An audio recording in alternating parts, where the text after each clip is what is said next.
मुसाफिर सभी है जिंदगी के सफ़र में, सिफर से शुरू और समाते सिफर में। मंजिलें तलाशते निकलते हैं नंगे पाँव खाली हाथ, अपनी धुन में उलझे क्या दिन और क्या रात। लड़ते झगड़ते रोते खोलते रोते पीटते सफ़र गुजरता जाता है। कोई राह भटक जाता है और कोई गिरकर उबर जाता है। हीरे मोती सोने चांदी की चाह में रिश्ते खोए खुशियाँ खो दी, यूं ही खून पीते पीते बदले के कुदाल से अपनी कब्र खुद खो दी। जिंदगी चलने का नाम है, मत बैठ मुसाफिर थक कर कहीं, झेल जा कांटे जो जिंदगी से मिले, फूल भी संग होंगे उसमें कहीं। तपन शर्मा की ये पंक्तियाँ एक ऐसे व्यक्ति के ऊपर लागू होती है। ये शख्स जो आपको झाड़ू लगाता हुआ दिखाई दे रहा है, ये शख्स है गणेशाराम दर्जी।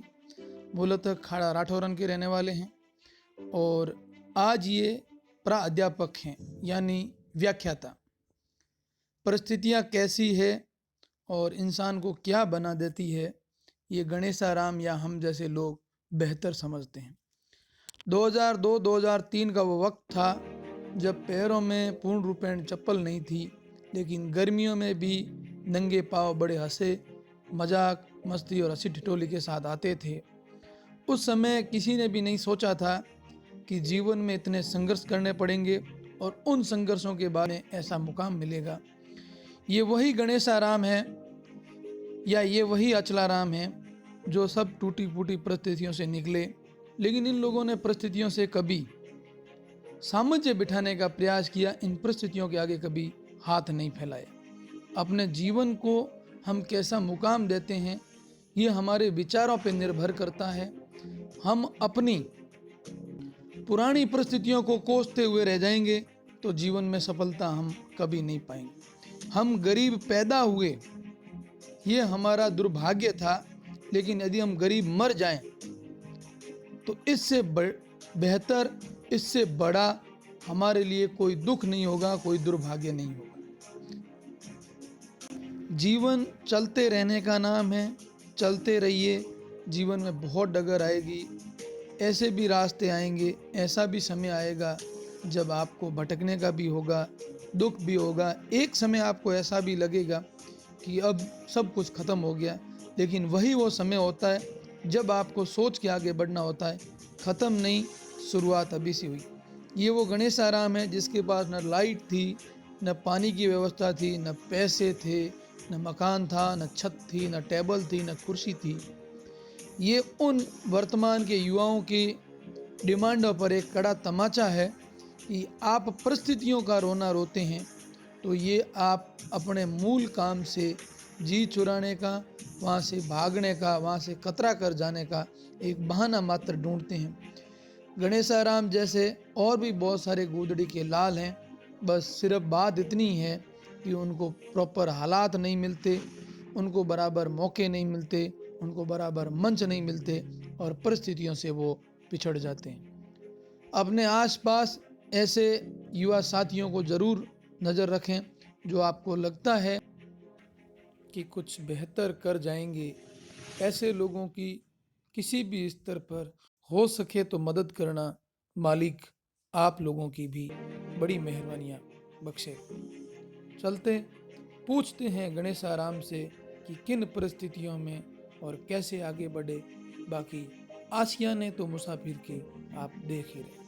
परिस्थितियों से जूझकर मुकाम पाने वाले गणेशाराम को दिल से सल्यूट, और इसको आप आगे शेयर करके पुनः जरूर कमाएं।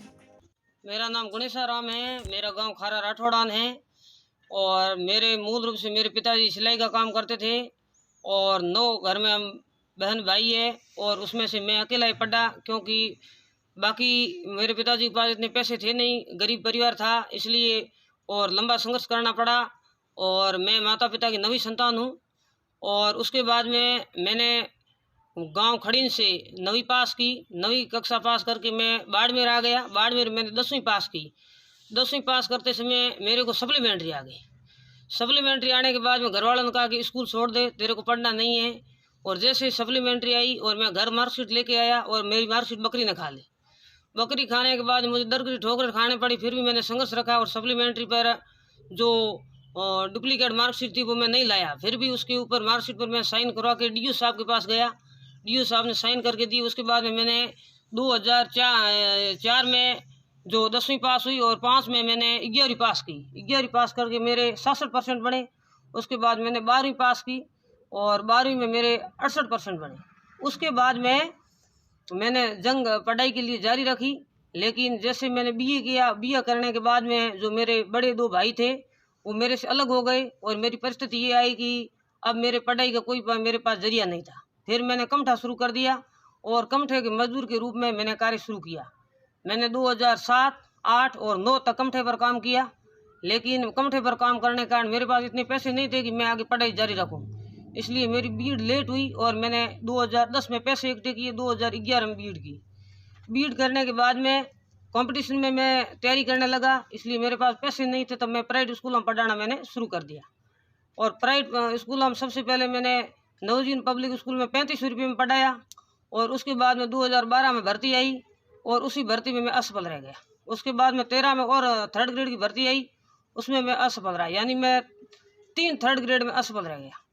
उसके बाद में 3 2nd ग्रेड आई, उसमें भी असफल हो गया। क्यों? क्योंकि मेरे पास समय नहीं था, मेरे पास पैसे नहीं था कि मैं बैठ करके तैयारी कर सकता हूँ। इसलिए मैंने 2015 में 1st ग्रेड में भी असफल हो गया। कहना मतलब 5 1st ग्रेड में असफल रहा, 3 2nd ग्रेड में असफल रहा और 3 ही 3rd ग्रेड में असफल रहा। फिर भी मैंने हिम्मत नहीं हारी।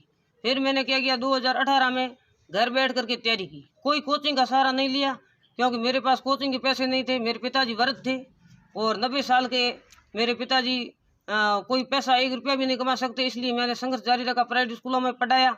और उसके बाद में 2018 में मैंने 2nd ग्रेड का एग्ज़ाम दिया। उसमें मेरी ऑल राजस्थान में आरपीएससी द्वारा परीक्षा में 2018 की में जो रिजल्ट आया उस समय मेरी 214 रैंक थी और 214 रैंक होने के बाद में मैंने साथ में 1st ग्रेड की तैयारी जारी रखी। और 2014 में जैसे मेरा रैंक में सिलेक्शन हुआ, मेरा हौसला बढ़ा, मैंने कहा अभी मेरे को फर्स्ट ग्रेड करनी चाहिए। मैंने 1st ग्रेड की तैयारी रखी साथ में और उसके बाद में आरपीएससी ने मेरे को ज्वाइनिंग दे दी और मैं 2nd ग्रेड के रूप में प्रधानाध्यापक के रूप में डूडियों की ढाणी में वर्तमान में कार्यरत हूँ। और अभी जो मेरा रिजल्ट आया आरपीएससी द्वारा आयोजित परीक्षा, इसमें मेरा ऑल राजस्थान में 18वीं रैंक लगी है और बाड़मेर में मेरी पहली है और जोधपुर संभाग में मेरी 2य रैंक प्राप्त की मैंने आरपीएससी द्वारा आयोजित स्कूल व्याख्याता इतिहास प्राध्यापक भर्ती में। और मुझे जो प्रत्यक्ष अप्रत्यक्ष रूप मित्रों का सहयोग मिलता रहा। मेरे पड़ोसी भी कहते तू होशियार है, गांव वाले कहते तू होशियार है, पढ़ता रहे, और उन मित्रों के सहयोग से मैं आज इतना आगे बढ़ा है। और मेरे जो पिताजी है वो वृद्ध थे, वो हमेशा कहते रहते थे आप आगे बढ़ते रहो। मेरे गुरुजन जी थे वो भी ये कह रहे थे कि आप इंटेलिजेंट हो, आगे बढ़ो, लेकिन मैंने हौसला नहीं खोया। और आज जो आरपीएससी द्वारा आयोजित परीक्षा जिसमें मेरा 18वीं रैंक लगी है और मुझे ये गौरव प्राप्त हुआ है, इसके लिए मैं मेरे माता पिता, मेरे मित्रों और गुरुजनों को श्रेय देता हूँ। देखिए आपने बताया कि आप बाड़मेर में आ गए थे 2009 में। 2009 उसके बाद यहाँ कैसे जीवन यापन किया, यहाँ घर आपका कैसे, किस प्रकार से, कौन काम करता था पढ़ाई के साथ में, ये सब? अब पढ़ाई में साथ में क्या, मेरे माता पिता वृद्ध थे, इसलिए मेरी माता पिता तो मेरी जो माता जी है वो कोई काम अपंग थे, उनमें से काम होता नहीं था इतना ज़्यादा, इसलिए मैं खुद ही यहाँ करता था। लेकिन लाइट थी नहीं। फिर मैंने क्या किया, 2009 से बाद में मैं एक चिमनी लेके आया और उस चिमनी के माध्यम से मैंने पढ़ाई जारी रखी। और उसके बाद में मैंने 2014 में लाइट ली, उससे पहले मेरे पास लाइट भी नहीं थी। यहाँ कौन रहता आपके साथ? हाँ, मेरे यहाँ मेरे पिताजी रहते थे और मेरे जो पिताजी थे उन्हीं को मैं साथ में रखता था। 2013 मेरे माताजी का देहांत हो गया। उसके बाद 2013 से लेकर 2020 तक मेरे पिताजी मेरे साथ रहे। आपकी शादी नहीं हुई? मेरी शादी इसलिए नहीं हुई क्योंकि मेन समस्या ये थी कि हमारे जो नाता प्रथा है उसमें जो होते हैं वो एक दूसरे के साटा प्रथा, वो साटा था नहीं, इसलिए वो शादी हुई नहीं। मैंने कहा कि अब मेरे को तैयारी करने के बाद ही शादी करनी, इसलिए मैंने शादी की नहीं। मेरे पिताजी हमेशा कहते थे मैंने शादी नहीं की, आपने बेटा मेरे गलत हो गया मेरे से। मैंने कहा नहीं पिताजी आप धैर्य रखो, शादी से कुछ नहीं, मैं अपना लक्ष्य हासिल करके अपने आप शादी कर लूँगा। मेरे पिताजी को मैं हमेशा यही शिक्षा देता था, मेरे को वो देते थे शिक्षा, लेकिन मैं उनको ये देता, मैं पिताजी मैं शादी अभी नहीं करूँगा, मेरा सिलेक्शन होने के बाद ही शादी करूँगा। यहाँ कैसे पढ़ाई करते थे? टेबल कुछ यहाँ सर क्या हुआ कि टेबल मेरे पास थी नहीं। तब मैंने क्या किया कि एक वो जो व्यक्ति जा रहा था जो इसमें ये कबाड़ी वाला, उसके पास मैं एक कबाड़ी से लेके आया वो कूलर होता है वो कूलर का भाग ला करके यहाँ रख लिया और उसके ऊपर मैं पढ़ाई करता था। क्यों? क्योंकि टेबल के लाने के मेरे पास पैसे नहीं थे कि मैं टेबल लाऊं। और कुर्सी मेरा एक मित्र था, उसने मेरे को भेंट की थी।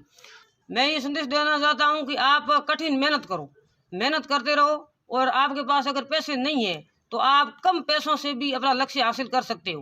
कोचिंगों के भरोसे अपने पैसे दे करके और घर आकर अपन बैठ सकते हैं, तो उसके कोचिंग से नहीं अच्छी किताबें लाओ, और विकट परिस्थितियों में भी आप अगर तैयारी करते हो तो आप अपने लक्ष्य को प्राप्त कर सकते हो। और आप परिस्थितियों को दोष मत दो, आप केवल अपने समय का प्रबंध करो और जो ऑथेंटिक किताबें हैं वो पढ़ो और माता पिता की सेवा करो। और मुझे जो प्रतिफल मिला ये माता पिता की सेवा से मिला है। माता पिता से बढ़कर कोई पुरस्कार नहीं है, क्योंकि मेरे पिताजी हमेशा यही शिक्षा देते थे कि बेटा तू पढ़ता रहे। और उनके पास कुछ नहीं था, लेकिन उनकी साया ही मेरे लिए एक धन्य प्राप्त हुई। और मुझे गर्व है कि मुझे 90 साल के पिता मिले। उन्होंने कभी मेरे को कमाने के लिए नहीं कहा कि बेटा मेरे पास ही बैठा रहे। मैंने कहा नहीं, मैं कमाने के लिए, मैं मजबूरी से खुद जाता था, लेकिन पिताजी ने एक पैसा कमाने के लिए, ऐसा मैं पिताजी को प्राप्त करके धन्य हो गया। वास्तव में उन्होंने कभी नहीं कहा कि 1 रुपया कमाओ। और यहाँ पर मेरे पास अभी तक ही आप देख सकते हो कोई एक लाइट की व्यवस्था किसी मित्र ने करवाई है। बाकी आप देख सकते हो अभी ना तो कोई गैस की सुविधा है। और इसी कुचरों पर मैं खाना बनाता हूँ, जो अपन मारवाड़ी में कहते हैं लकड़ी ला करके खाना बनाता हूँ।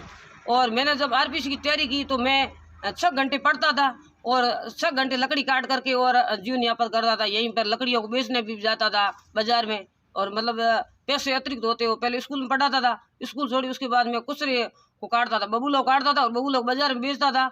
और जो बबूल बच जाते थे और उनसे मेरा भी जीवन यापन हो रहा था। यानी आप कोई भी काम करके पैसे कमा सकते हो, कोई काम निम्न है नहीं, इसलिए अपने को संघर्ष करना चाहिए। मैं युवाओं को ये प्रेरणा देता हूँ कि कई युवा असफल होते हैं तो आत्महत्या कर लेते हैं, उनको आत्महत्या नहीं करनी चाहिए। उनको परिस्थितियों के साथ सामंजस्य स्थापित करना चाहिए, माता पिता की सेवा करनी चाहिए, गुरुजनों का आदर करना चाहिए। और कोई भी लक्ष्य असंभव नहीं है। अगर मैं जैसा एक साधारण व्यक्ति आरपीएससी में 18वीं रैंक प्राप्त कर सकता है, हर युवा 18वीं की पहली रैंक प्राप्त कर सकता है।